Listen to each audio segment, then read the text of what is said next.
No, no, it's a lie. My father said Chief was going to help me. He was going to put me in school and take care of me. I am not his wife, Anyanwu shouted, her voice quivering with fear and disbelief. Once upon a time, in the beautiful and peaceful village of Okonta, there lived a man named Ochi. Ochi was a farm laborer. He helped people cultivate their farmlands and also clears the farmland when it is overgrown by weeds. He is very popular in the village and was always on the lips of all the village farmers. One would actually think that it was for good. He was known throughout the village for his laziness. If you dared contract your farm work to Ochi, your name would become sorry. If at all he even visits your farm, he would work for one day, and once you make an advance payment, you would never see him in your farmland again. Ochi would abandon his work and drink till the end of the day.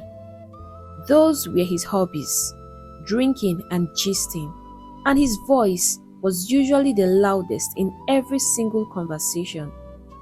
He had all the current gist in the village, and if you are looking for any gist, Ochi was the right go-to. Sometimes, he would even collect food to work, eat up the food and not even step a foot into the farm. The farmers in the village were very frustrated with Ochi. The painful thing about him was that he had a way of convincing people to give him a job. He was always on the run, as people were always threatening to beat him up or collect their money from him. But no matter what they did, Ochi never changed his lazy ways. He continued to abandon his work and spend his days drinking and talking while the farmers struggled to get their fields ready for planting. Ochi's father Udemba was wealthy. He had lots of farmlands, which Ochi inherited. Despite having lots of farmlands, Ochi leased them out to other farmers and had wasted the whole money on frivolities. He left only one piece of land for himself, which he never cultivates, and the land was always overgrown with grasses. People would laugh whenever they passed by Ochi's messy farmland. Because of his laziness and unrepentant attitude, all the farmers in the village decided to stop giving Ochi any job. They were all tired of fighting him or even chasing him around the village. One day, Ochi found himself in desperate need of food. He had not been working and he couldn't fool the villagers anymore. He was a widower and had a very beautiful daughter. He could see the way she sat in front of their hut crying every day. He knew he had to do something. He went to a man named Akobi, who was known for his kind-heartedness, and begged him for a job. Ochi pleaded, saying he had nothing to eat. Akobi knew all about Ochi's lazy ways and didn't want to give him a job. Ochi, please, go back to your house. I do not have time to chase you around, Akobi said. But Ochi had his way with words and could often get what he wanted, even with his facial expression. I am a changed man, he pleaded. Just give me a chance and you will see. I will prove it to you. You know I'm a widower and I have a daughter to feed. As I speak to you right now, she is at home crying for food. Ochi's wife had died a few years back after a brief illness, leaving him with their very little daughter who was just 2 years old at that time. When Akobi heard Ochi mention his daughter, he felt sorry for her. He decided to give Ochi a chance, not for his sake, but for his little girl's sake. Akobi showed Ochi a piece of land and asked him to help cultivate it, promising to pay him well. Ochi was overjoyed and promised to work hard. After the first day's work, Akobi gave Ochi an advance payment. Ochi took the money and disappeared. He never stepped a foot into the farmland again. Akobi was furious. The painful thing was that he had paid Ochi more than half of the agreed amount out of pity. But Ochi had only done a small portion of the work. Every time Akobi visited Ochi's hut, Ochi would hide, avoiding any confrontation. Akobi regretted giving Ochi a chance, realizing that Ochi had not changed at all. The entire village even blamed him, as they were all tired of Ochi. After a long time, one day, Akobi found Ochi at a local drinking spot, drinking and giving the villagers the latest gist in town. When Ochi saw him, he tried to run away, but Akobi was quick and managed to catch him. "Give me back my money," Akobi shouted angrily. Ochi had no money left because he had spent it all on drinking.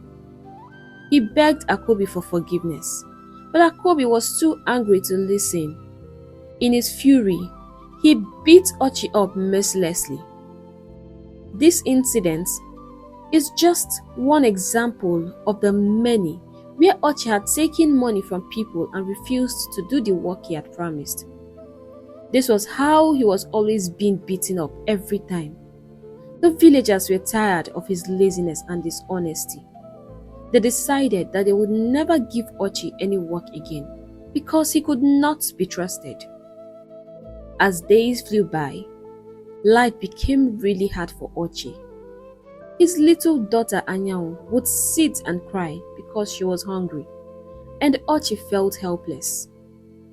One day, as he lay on a mat feeling hungry and lost in thoughts, he heard Anyanwu singing. Suddenly, an idea popped into his mind. He looked at Anyanwu, who was so beautiful and looked just like her mother. People often wondered how a useless man as Ochi managed to win the heart of a very beautiful woman. They even blamed him for her death as they attributed it to lack of proper care. Ochi smiled as this plan truly excited him. Anyanwu, his daughter, was as beautiful as the morning sun, and her angelic voice rang through the air whenever she sang. She could easily obtain favor from people. He decided to use her to start a begging business. With her amazing voice and beauty, he thought no one would pass by without stopping and giving her something. He was so overjoyed about his plan and felt so sure that it would work. Anyanwu was just 10 years old. Ochi called her over and gave her a calabash plate. "I know you are hungry, and I have a wonderful solution for us. You will take this plate and go to the market," he told her. "There, you will move from stall to stall, singing and asking people for money. Beg them to please help you so that you won't starve to death. Tell them your mother is dead and make sure you sing a very sad song like the ones you sing here when you are hungry, so you can touch their hearts." Poor and innocent Anyanwu, who was still very immature, did as her father instructed. She took the calabash plate and headed to the market. She sang and begged for money, her sweet and innocent voice filling the air and making people smile. Just as her father had predicted, people were charmed by her. They stopped to listen to her beautiful singing and gave her plenty of money. Her voice was so lovely that everyone in the market noticed her. They couldn't help but give her money, not just because of her song, but because of the sadness in her eyes and the sincerity in her voice. When Anyanwu returned home that day, her father was thrilled. She had made more money than he ever had from working. It hit him that he had just discovered a new way to make a living.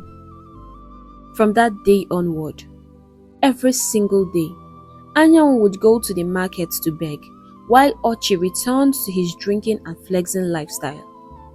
He was so happy because now he had enough money to drink and eat whenever he was hungry, even though he had turned his only daughter into a beggar.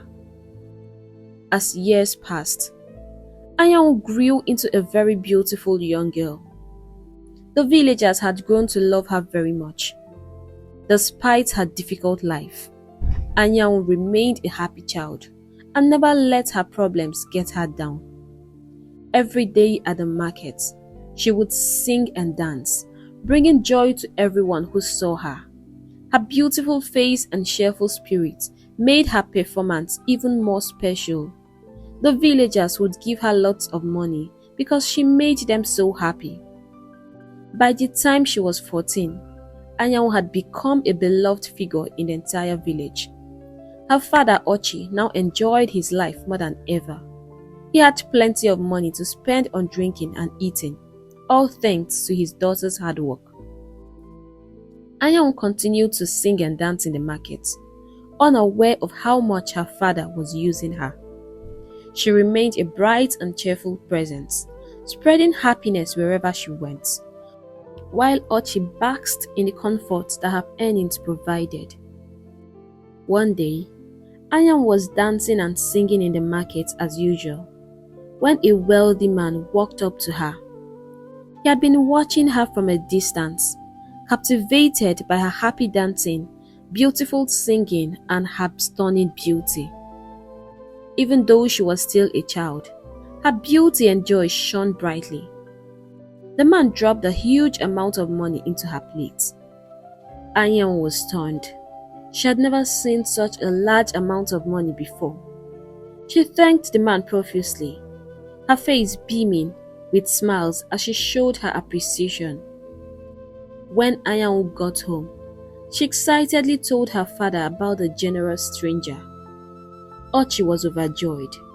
The amount of money was enormous, and he began to dream of buying many things and even getting himself a new wife. He prayed that his daughter would continue to meet such kind strangers who would give her lots of money. Almost every market day, the wealthy man who had turned out to be a chief would come and give Anyanwu a huge sum of money. Ochi couldn't believe his luck. To him, it seemed like the gods had finally heard his prayers. He continued living his carefree life, relying on the money Anyanwu brought home. While Anyanwu remained her cheerful self, grateful for the kindness of the wealthy chief and happy to help her father, even if she didn't fully understand his motives. One evening, as the sun began to set and Anyanwu was walking home from the market, she encountered some village children playing by the roadside. The moment they saw her, they burst into laughter. They started to mimic her, pretending to beg for money and sing just as she did in the market. They mocked her singing and dancing, making fun of the way she tried to get people's attention. This hurt Anyanwu deeply and brought tears to her eyes. All she was doing was following her father's instructions so they could have food to eat. It wasn't her choice to beg, but the children's taunts made her feel ashamed and sad. When Anyanwu got home, she sat close to her father, her face full of sorrow.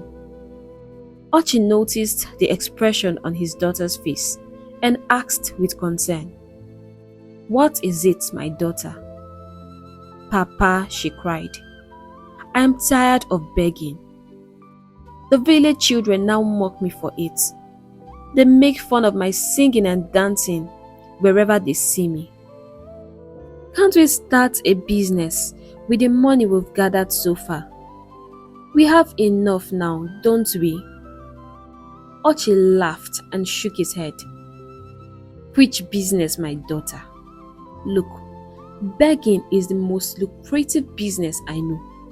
No capital, no expenses, and you are so good at it. Tears rolled down Anyanwu's cheeks. Papa, please, I don't want to beg anymore.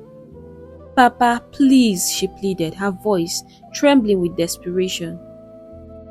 Ochi sighed and tried to explain. We have no money saved. And there's no way we can stop begging now or we will die of hunger.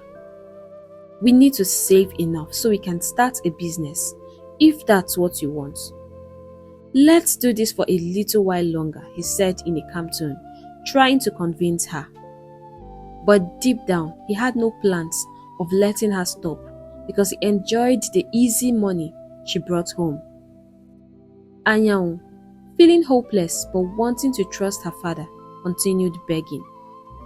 She danced and sang even harder in the market, trying to raise more money. She hoped that one day her father would start a business and she could stop begging. She admired the lives of the other village girls who went to school, wore nice clothes, and had a normal childhood. She longed to be like them. Every day, she watched them from a distance, wishing she could join them, while she sat in the market, begging for alms. Her heart was heavy with a desire for a different life, but she felt trapped by her father's wishes and their difficult situation. One day, the wealthy Chief Udu came to the market as usual. This time, however, he asked Anyanwu about her background and said he wanted to meet her father. I want to see how I can help you, he said kindly. Anyanwu was thrilled. She thought that her prayers had finally been answered. She led Chief Udu to her house with a hopeful heart. When they arrived, her father was drinking with his friends under a tree. Anyanwu called him out and introduced him to Chief Udu. She then went back inside to give them space to talk. Ochi and Chief Udu sat under a tree near their hut. Ochi welcomed him warmly and offered him some palm wine. Chief Udu then cleared his throat and began to speak. I have seen your daughter at the market begging for alms, he started. I must confess, she is so smart and beautiful. You are a wise man to have raised her. Ochi smiled proudly. Thank you, sir, he replied. Anyanwu is just like her mother. You know, her mother is dead. She left us when Anyanwu was just a baby, and I have raised her alone. She told me how you give her lots of money, and I'm so happy to meet you in person so that I can thank you. It's fine, Chief Udu said, pretending to be sympathetic. I know it must be hard on you, but I can change your life. I can make you a very happy man. I have lots of money. I have silver. I have gold. Anything you can think of. But I need just one favor from you. Ochi's eyes widened with interest at the mention of money, silver and gold. Tell me what it is, he said eagerly. I have suffered enough, and really, I need this help. Just tell me what you want and I will do it. Chief Udu smiled. Give me your daughter Anyanwu for a wife. Tell me what you want and I will do it for you. I will make sure you lack nothing as long as you live. One would have expected Ochi to say no, but he actually started considering the offer. Chief Udu had quickly realized that Ochi was a very lazy man who saw his daughter as nothing more than a means to an end. Ochi loved enjoying his life without working, and this offer was very tempting to him. Anyanwu is a very beautiful girl, Ochi said slowly, and I would give her to any man who can take good care of her. All I want is enough money to sustain myself. and you can take her as your wife as long as you can give me plenty money." He knew this was wrong, but his greed wouldn't let him do the right thing.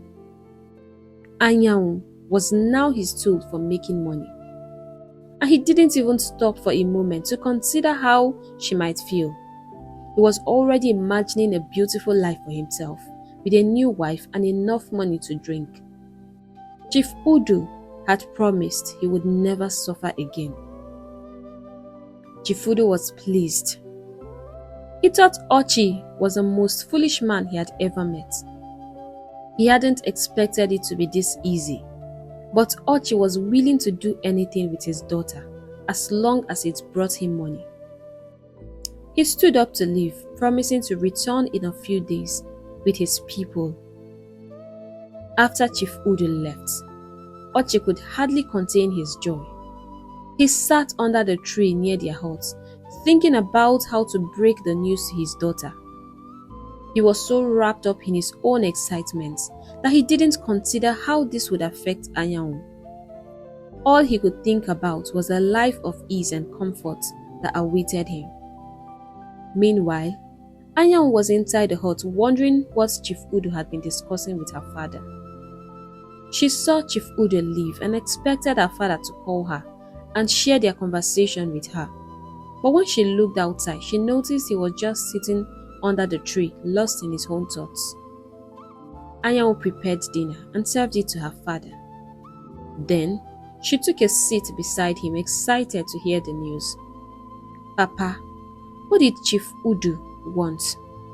she asked eagerly. Ochi nearly choked on his food as she quickly offered him water to drink.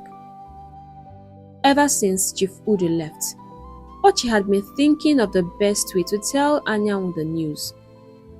He took a deep breath and replied, "He came for you.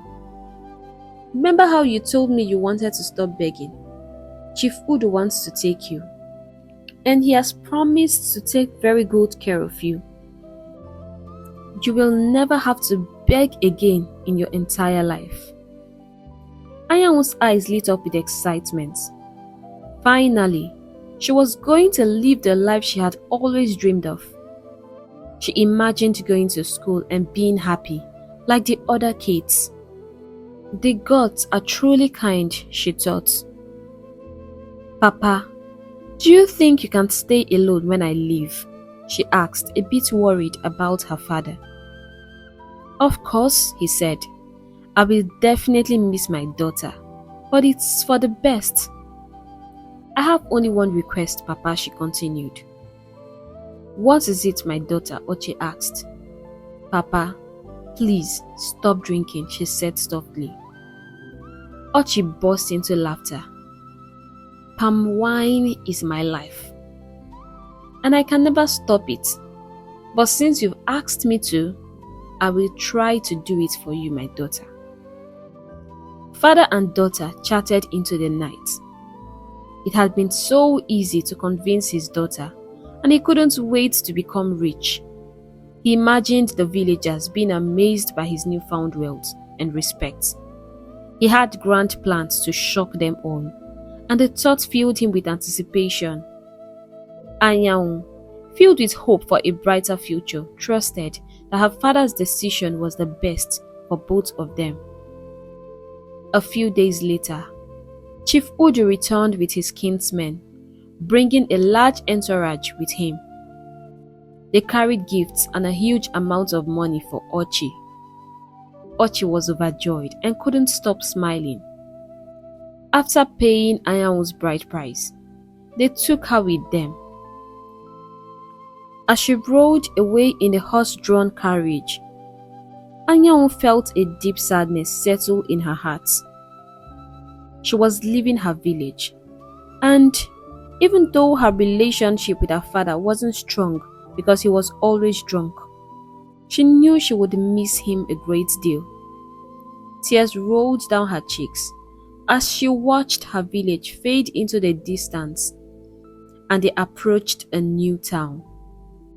Finally, they arrived at Chief Udu's compound.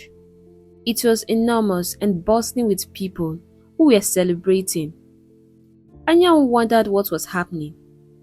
Suddenly, a group of women ran out to greet her, shouting, "Hey oh, our wife is here oh, hey, she's so beautiful, fresh like pumpkin." Anyanwu was confused. What were they talking about? Who was the wife? Were they referring to her? More women gathered around her, singing and dancing, celebrating her arrival. Tears rolled down Anyanwu's cheeks. She wanted to believe that there had been some mistake, that her father hadn't married her off to this old man. She glanced over and saw Chief Udu sitting with other elderly men in an open area, called an obi, drinking palm wine and laughing loudly. The women led her inside and offered her food, but she had lost her appetite and couldn't eat. She needed to understand what was happening. After she was done pretending to eat, an elderly woman introduced herself as Mama Chioma. She was Chief Udu's first wife and was known to be a very kind woman. Mama Chioma was assigned to take care of Anyanwu for the first week. She would teach Anyanwu how to be a proper woman, as she was still a child. Anyanwu could see the pity in Mama Chioma's eyes as she looked at her, and it made her feel even more lost and scared. The women dressed her in fine clothes and adorned her with beautiful jewelry. They kept calling her our new wife, which made Anyanwu feel even more anxious. She wanted to ask so many questions, but she was too afraid. The celebration and welcome party continued into the night, with music and dancing. But Anyanwu felt like she was in a nightmare. She missed her village already, her father and her simple life. She felt trapped in this strange new place where everyone seemed happy except her.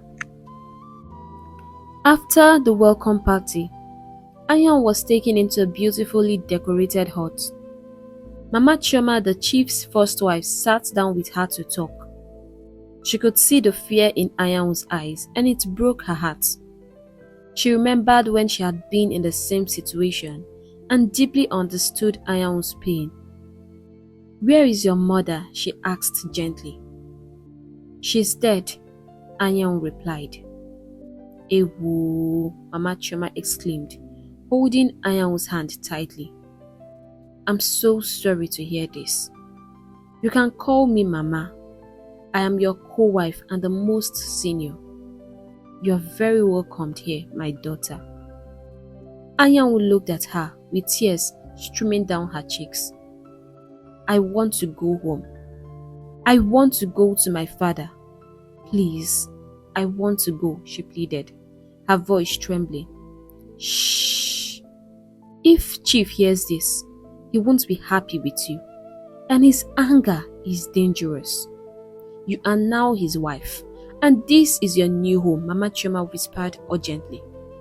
No, it's a lie. My father said Chief was going to help me. He was going to put me in school and take care of me. I am not his wife," Anyanwu shouted, her voice quivering with fear and disbelief. Mama Chioma sighed deeply, understanding all too well. This wasn't the first time she had seen this. Chief had had 8 wives before Anyanwu, and she had helped them all settle down. But Chief had gone too far this time. Anyanwu was just a child, young enough to be his grandchild. Chief Udu was very wealthy and highly respected in his village. He had 8 wives and several children, but believed that a man with money could marry as many wives as he wanted. His wives and children feared him greatly because he ruled his home with an iron fist. Every word he said was final, and they all made sure to obey him, for no one could bear to face his wrath. Anyanwu's cries and screams grew louder as she continued shouting that she wanted to go home. Suddenly, they heard furious steps outside the hut. Mama Chioma held Anyanwu tightly. "Shh! Chief is coming. Please, he will hit you. You need to stop," she begged. But Anyanwu didn't stop. She continued screaming until Chief Udu burst through the door and rushed at her, striking her and ordering her to be quiet. Mama Chioma ran to a corner, pleading with him to pardon the child. "If you don't behave yourself and learn quickly, I will kill you with my bare hands," he thundered. "One more sound from you and you will regret ever knowing me." He stormed out just as quickly as he had come in. Anyanwu couldn't believe what was happening. Tears flowed down her cheeks as her heart broke. It now dawned on her that her father had married her off to this old man without her consent. She felt a deep sense of betrayal and sorrow, realizing that the life she had dreamed of was slipping further away with every passing moment. The days that followed were terrifying for Anyanwu. Mama Chioma took her under her wings, teaching her how to be a woman, how to take care of herself, and how to please her husband. "You are still a child," she explained gently, "but responsibility has come early for you. You have to take care of your husband. Anything you don't understand, please let me know. Your first time will be painful, but you must allow him because he's your husband." Anyanwu cried throughout the lesson, feeling overwhelmed and scared. At the end of the lessons, Mama Chioma hugged her tightly. "I'm sorry you have to go through this, but you will get used to it. Chief married me when I was 16, and he was very much younger then. I knew I was older than you, but you will be fine," she reassured her, though it was a little comfort to the young girl. Meanwhile, back in the village, Ochi was busy renovating his hut and planning to get married again. He had found a new woman and was excited to settle down with her. He didn't care or bother to find out what was happening to his daughter. The villagers were curious about Ochi's sudden wealth, although there were rumors that he had sold his only daughter, but no one could confirm it. Days turned into weeks, and Anyanwu eventually completed her lessons. She remained deeply sad and burdened by her situation. She was unable to accept her reality. Every day, she sat inside her hut crying and refusing to come out. She felt a profound sense of betrayal by her father, who had abandoned her in the most heartless way imaginable. Her childhood had been cruelly taken away from her, and she struggled to find any hope in her new life. Anyanwu's once bright and cheerful spirit was now shadowed by sorrow. The kind words and support from Mama Chioma provided some comfort, but it was not enough to ease the pain of her new reality. She longed for the carefree days of her past, for the simple life in her village, even with its hardships. Her heart ached for the love and protection she had never truly received from her father. Now, she was thrust into a world that demanded she grow up too quickly, and the weight of it was almost unbearable. Each night, as she lay on her bed, she thought about her mother and wondered if she was watching over her from above. She whispered her fears and hopes into the darkness, praying for a miracle that would change her fate. But morning always came, and with it the harsh reality of her new life. One night, Chief Udu came into her room. It was time for him to have her. As his hands ran over her smooth and tender skin, Anyanwu shivered and cried, pleading with him to show her mercy. But all her pleas fell on deaf ears. Soon, he lost his patience and beat her up, then forced his way in. It was a very painful experience, as Anyanwu screamed and screamed. Mama Chioma, whose hut was close to Anyanwu's, heard the little girl's cry, and tears ran down her cheeks. Chief was a very wicked man, and she silently prayed every day that his evil will catch up with him. Yes, he was her husband, but also the most wicked man she had ever known. He had put her through lots of pains and suffering, beaten and tortured her countless times when they were both younger, and treated her like trash when he started marrying other wives.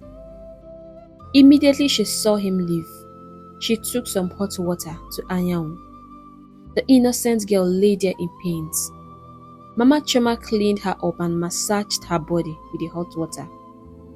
"You will be fine, my daughter," was all she kept saying as her heart broke into pieces. As days passed, life became more unbearable for Anyanwu. She was in pains and her body was filled with bruises. She was just a little girl, and Chief Udu never saw her in the least as his wife, but a tool and property. Almost every night, he forced himself into her, and not even her piercing cry stopped him. Also, her living condition was a terrifying one. Chief Udu had several children, some even Anyanwu's age, but she was never allowed to mix up with any of them. He warned her sternly never to step out of the compound for any reason whatsoever. All Anyanwu did every day was cry. Her spirit, once so vibrant, began to wither under the weight of her circumstances. The joy of her youth was replaced by a hollow emptiness. She was isolated from her friends, cut off from her family as her father never came looking for her. The vibrant dreams that once danced in her mind were now buried beneath layers of sorrow and despair. One night, Chief came into Anyanwu's hut as he usually did to sleep with her. She had lots of bruises in her private parts, and thoughts pleaded with him that she was in pain. But instead, Chief howled with anger. "Didn't Mama Chioma teach you well? A woman's duty should be to please her husband, whether or not she was in the right health condition," he barked. "You belong to me, and I can do with you as I will. Do you hear me? Now spread your legs." Anyanwu nodded immediately. She was so scared and didn't want him to hit her again. She cried in pain as he had his way with her, just as he always did. At this point, Anyanwu had realized that no one was coming to save her. Her pains multiplied daily and her nights became her most dreaded hours. Every night, when she was sure everyone was asleep, she would sit under a tree and cry her heart out, her entire body shaking with sorrow. She prayed for death to take her and was unsure if she could ever forgive her father. First, he had turned her into a beggar, and at the slightest opportunity he married her off for money. As she poured out her heart, she cursed her father. "May you never find joy wherever you are," she said bitterly. How was she ever going to come out of this nightmare? Months passed and nothing seemed to change. Anyanwu reluctantly embraced her new life, pushing the pain deep inside. Mama Chioma had told her that she needed to gain Chief's trust to move freely around the village like the other wives. "Make him believe that you would never run away again," she advised. Anyanwu had tried to run away before without success. She knew she had to follow Mama Chioma's advice, or she would soon die of despair. She began pretending to accept her fate, doing everything she was told without complaints. She tried to please Chief Udu, hoping he would eventually trust her enough to give her some freedom.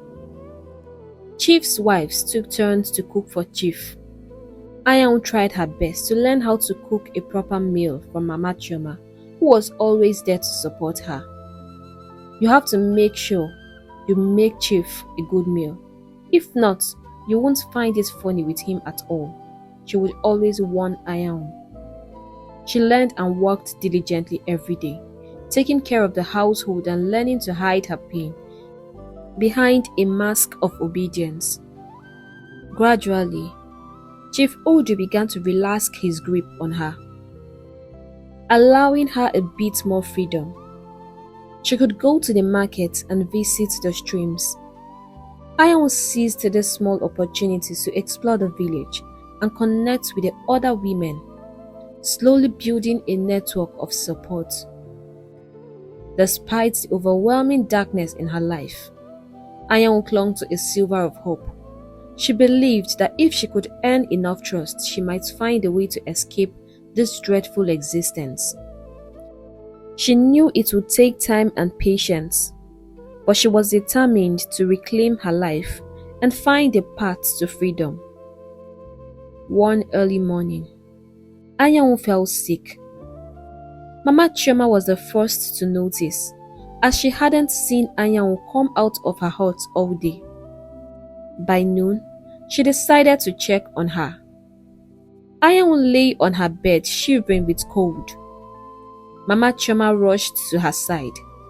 "My child, what is it?" she asked, her voice filled with concern. She felt Anyanwu's forehead and found her temperature was so high that it could boil a pot of water. "I need to call Chief. We need to get the village medicine man immediately," she exclaimed. Mama Chioma ran out and soon returned with the village medicine man. They led Anyanwu outside her hut and began to administer medicine, but she did not get any better. One morning, Mama Chioma saw Anyanwu throwing up outside. She looked very pale, with tears rolling down her cheeks. She had been unable to eat for days. "Sit down here," Mama Chioma instructed, offering her a bowl of very hot pepper soup. "This is good for your fever, and will help you sweat it out. I think you are pregnant." Pregnant? Anyanwu felt a sharp pain in her stomach. Being pregnant was the last thing she wanted. All she wanted was to run away from Chief's brutality. She wished she could go back to the days when she danced and begged at the market.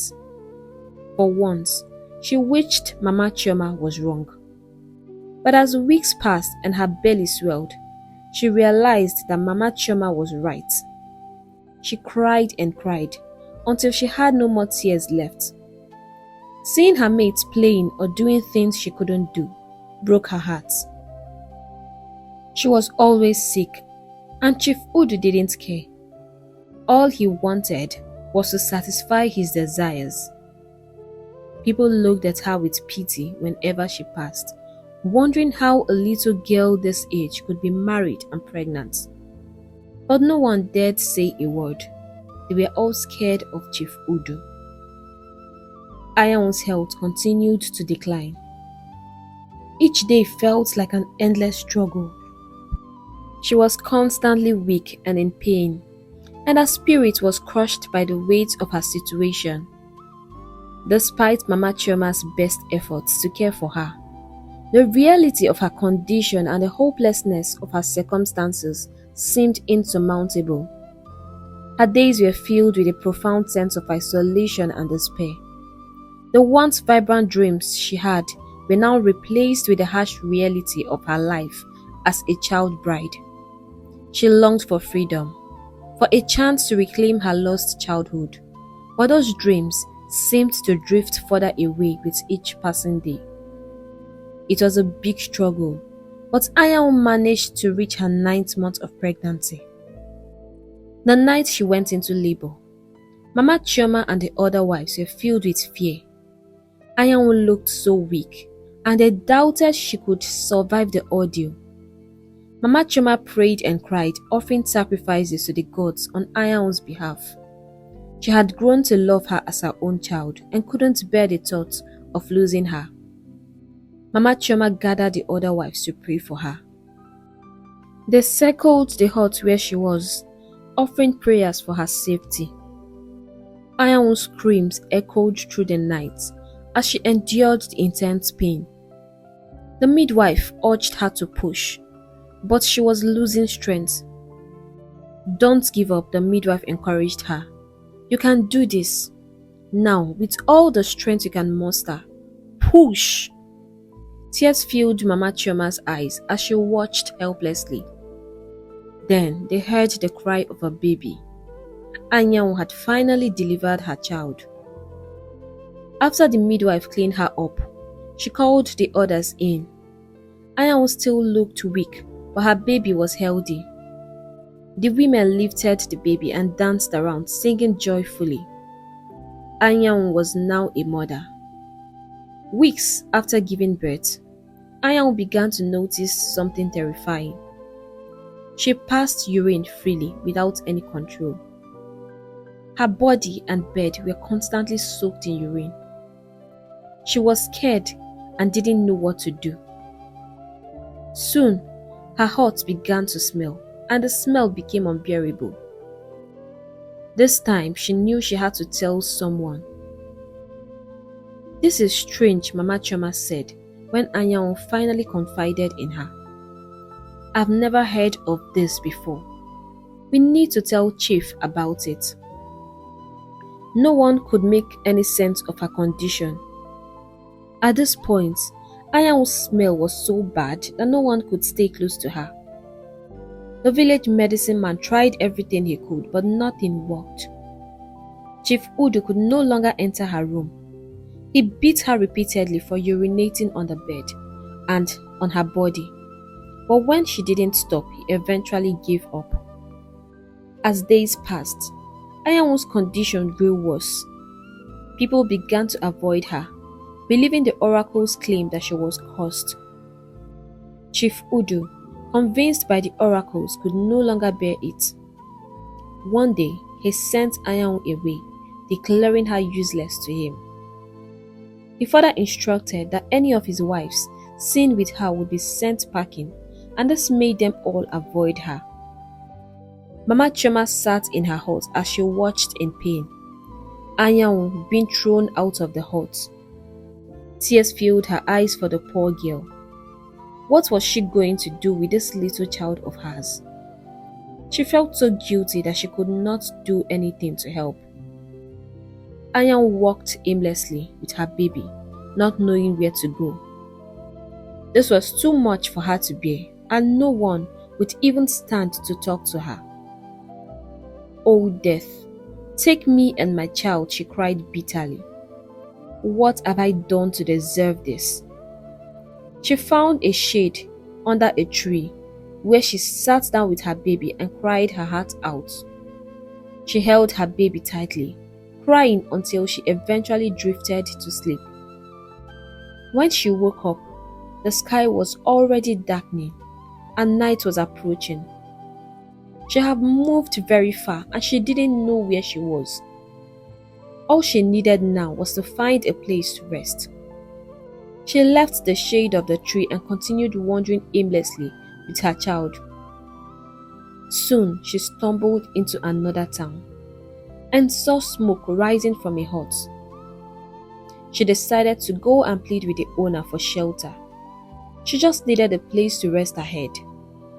But when she approached the hut, she was met by a very angry-looking woman. "What do you want?" the woman thundered. "Please, I just need a place to rest with my baby," Anyanwu begged. The woman made an ugly sound, holding her nose. "Please get out of my compound, you stink," she said angrily. Anyanwu's hope was shattered. She moved from hut to hut, but no one agreed to take her in. And eventually she slept under a tree with her baby. In the morning, a tap on her shoulder woke her up. It was an elderly man standing close to her, with a worried expression on his face. "Please, sir," she panicked. "I didn't do anything. I only slept here because I had no other place to go." "Relax," he said, leaning towards her and gently taking her baby from her arms. "Please, follow me to my hut." Her clothes were soaked, and she was smelling, but he didn't complain. His hut wasn't too far from there. He called out to his wife, who came out immediately. "I found them sleeping under a tree down the road. I think she needs help. Please give her some water to clean up. Anyanwu freshened up, and Uloma, the kind stranger's wife, gave her a change of clothes and food to eat. Anyanwu shared her entire story with the couple. Tears rolled down Uloma's cheeks as she listened to her heart-wrenching tale. They had more than enough money to take care of children, but had been barren for over 30 years. And here was someone who had a child and sold her out just because of money. There is a hospital in the town. We will go see the doctor tomorrow. I think this is a medical issue, Uzoma, the stranger, said. Anyanwu was overwhelmed with gratitude. For the first time in a long time, she felt a glimmer of hope. The couple's kindness was a light in her darkest hour, and she prayed that this would be the beginning of a better life for her and her child. The next day, Anyanwu was taken to the hospital. After a proper examination, she was diagnosed with fistula. The good news was that it could be treated. She was given an incontinence pad to help collect urine, which provided more comfort and stopped the unpleasant smell. The plan to refer her to a bigger hospital in the city for surgery. The surgery was successful and Anyanwu healed rapidly. She now had more peace and happiness. Mama Uloma took very good care of her and her baby during this time. Mama Uloma had worked as a teacher in the city with her husband Uzoma, who had been a clerk. Both were retired and had settled in their village. They treated Anyanwu with kindness and care, and when she was fully recovered, they decided it was time to send her to school. Anyanwu admired the doctors she had seen in the city and dreamed of becoming a medical doctor. Although she was 15 and had never been to school before, Uloma encouraged her, telling her that she could achieve whatever she desired as long as she set her mind to it. The couple were willing to support her. She was registered in the village school and things began to turn around for Anyanwu. She had been through a lot and was determined not to disappoint her newfound parents. Her classmates mocked her because she was the oldest, but Anyanwu didn't care. After school, Mama Uloma helped her with her studies. Anyanwu was a bright girl and learned quickly. She did exceptionally well in school, and as the years passed, she won a scholarship to a medical school in the city. Her parents were overjoyed. She had never let them down. Her son was growing well too, with Mama Uloma taking very good care of him. Anyanwu studied hard in medical school and graduated as the best in her department. Uloma and Uzoma were incredibly proud of her. They were happy to have come into her life and saved her potential from going to waste. Anyanwu was so happy that she finally lived her dream of becoming a doctor. Her journey had been tough, but her determination and the love and support of her new parents had transformed her life. She was ready to give back and help others just as she had been helped. Anyanwu didn't want to be just a medical doctor. She wanted to give back to her society. She wanted to save young girls like herself. She knew there were many girls in rural areas who needed help, so she decided to dedicate her life to fighting for them. She started a foundation named Save the Black Girl Child. With that foundation, she received support and began reaching out to other girls in need. One afternoon, after an outreach program at the school, she was exhausted and sat under a shade, drinking water from a can. A young man joined her, sitting close by. She had noticed him watching her earlier when she was speaking to the students. "I like your boldness," he said, "and your story is very touching." "Thank you," she replied, smiling shyly. He looked calm and responsible, but she felt a bit uneasy. She tried to stand. I'm sorry, but I have to leave now. No, you don't have to leave. I'm sorry if I disturbed your peace. I just admire what you do and wanted to commend your work. I came here to see a friend and I should be the one leaving. He left hurriedly and Anyanwu watched him disappear. He seemed like a gentleman, she thought. Weeks later, they bumped into each other at the supermarket. You again? They both exclaimed, laughing. Seems you stay around here, Anyanwu asked. Yes, I do. My name is Amaka. I'm Anyanwu, but I don't live here. I'm just in this city for an outreach. I hate to make you feel uncomfortable, Emeka said. But can we do lunch before you leave? Don't know how you would feel if I say no. Then don't say no, Emeka replied. And they both burst into laughter. Lunch with Emeka was wonderful. He was such a sweet person and had his own share of tough times. He had been sexually molested by his stepmother as a child, after his father died, and found escape when he gained a scholarship to travel abroad. He knew he needed therapy, and with time, he got better and moved on. He shed tears as he listened to Anyanwu narrate her story all over again. They were both grateful for how far they had both come. Emeka owned a construction company in the city and was doing very well, but he looked so simple that Anyanwu didn't realize he was a wealthy man. Yes, he looked like a man who was doing good for himself, but Emeka was stinkingly rich. From that day, their friendship blossomed. Even after Anyanwu left the city, they kept in touch. Emeka had fallen deeply in love with Anyanwu. He told his siblings that he had found a wife, even before he proposed to her. He admired her strength, her resilience and determination, despite all she had been through. All he wanted was to be with her. When Anyanwu traveled back to the village, she told Mamu Loma about Emeka. Do you like him? Mamu Loma asked. Well, he seems like a nice man, and I'm comfortable with him, Anyanwu replied. It looks like someone is in love, Mamu Loma teased. But I'm scared, Anyanwu admitted. There are good men, Uloma advised. My husband has been with me through thick and thin. My father was also a good man, and so was my father-in-law.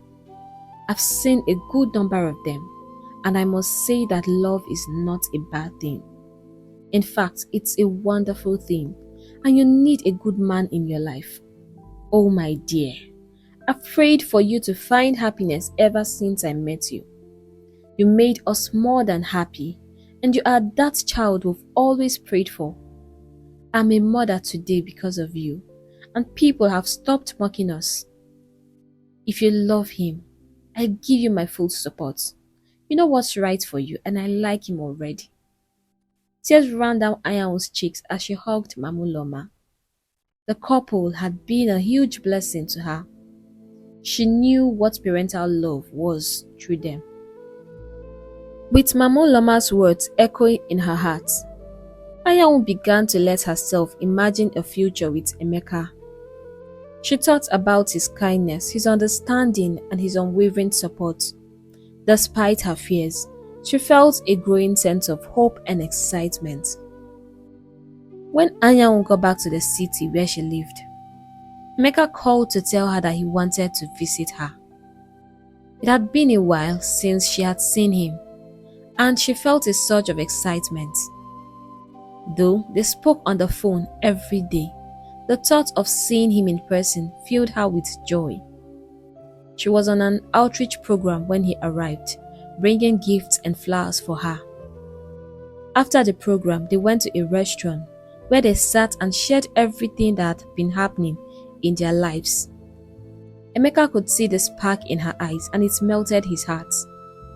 Anyanwu was so excited to tell him all about her work and experiences, and he couldn't help but love her even more.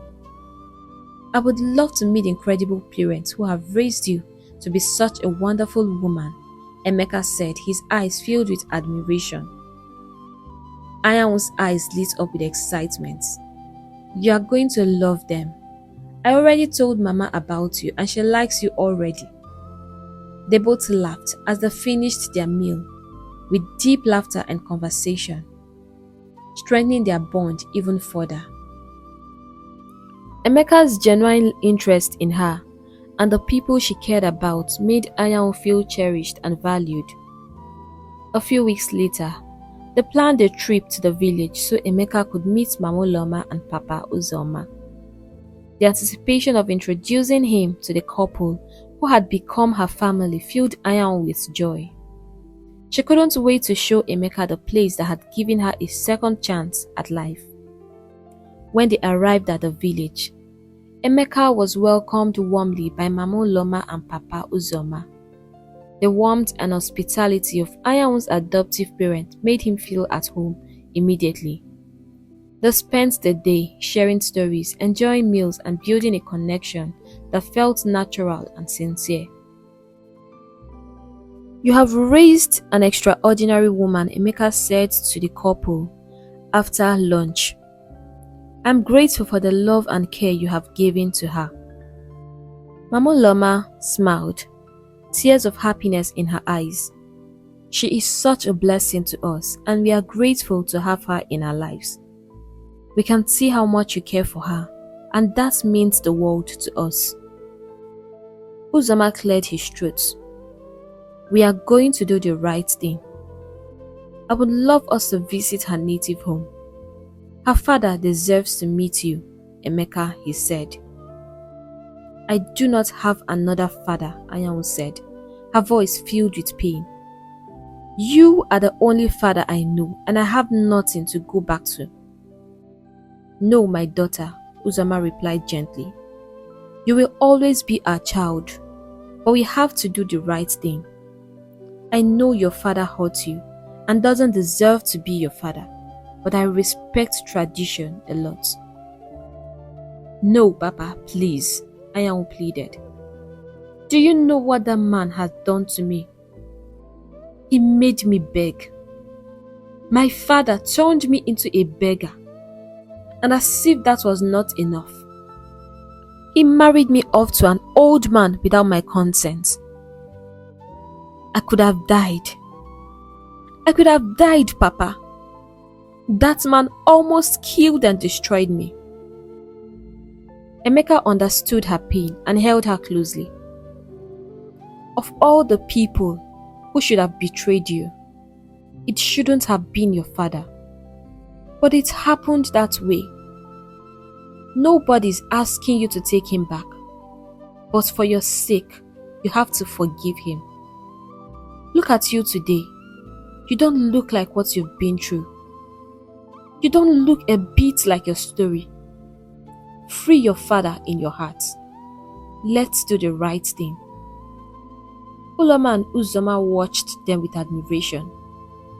Emeka was such a good and wise man. Anyanwu took a deep breath and looked at Emeka, then at her adoptive parents. She knew they were right, even though the thought of facing her biological father was painful. Okay, she said softly. I will do it. Not for him, but for me. When they arrived in Okonta, they found out that Ochi was dead. He had died of a strange illness, and people suspected that it was as a result of his excessive drinking. Anyanwu met her stepmother, and when she visited her father's grave, she cried hard, pouring her heart to him, and then she forgave him. She followed the popular saying that says, hold no grudge against the dead. Let God be the judge.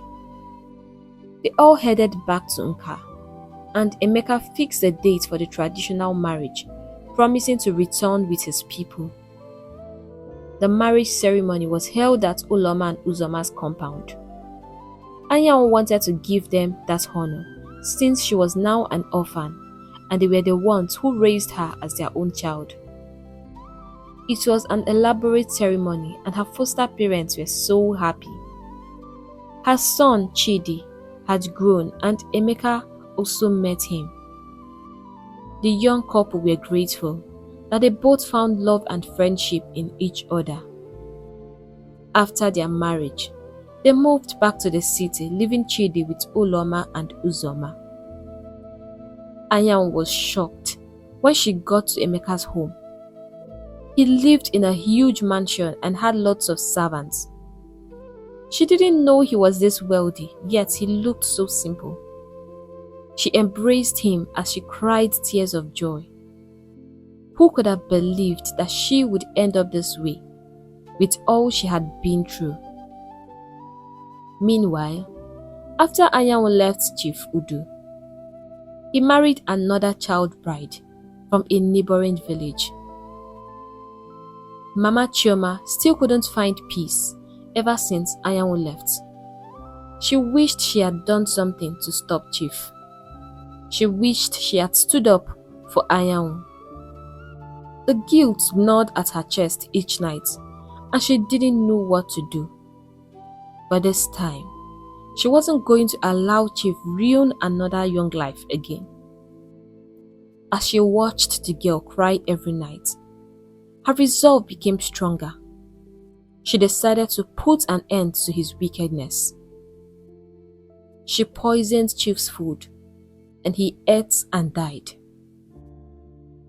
She was to live with this guilt forever, but no one suspected her, and the young girl was free to go back to her life.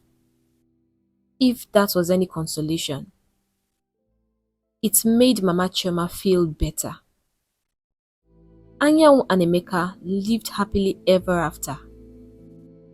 They built a loving and supportive family, filled with joy and grateful for the journey they had taken together. Anyanwu continued her work with Save the Black Girl Child Foundation, making a significant impact on the lives of many young girls. Emeka supported her in every way, and together they made a difference in their community. Their story became a testament to resilience, love, and the power of forgiveness. Hey besties, thank you for watching this amazing story, and I hope you enjoyed it as much as I enjoyed making it.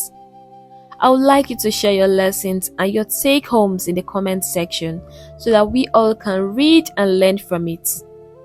I will always appreciate you for your countless support and your love. It's just massive, and I can't even thank you enough. If you've been enjoying my story and you are yet to subscribe, please click on the subscribe button and turn on the notification bell so that you get notified whenever I post new stories. Don't forget to share with your family, your friends, and your loved ones. And I hope to see you in my next story. Bye!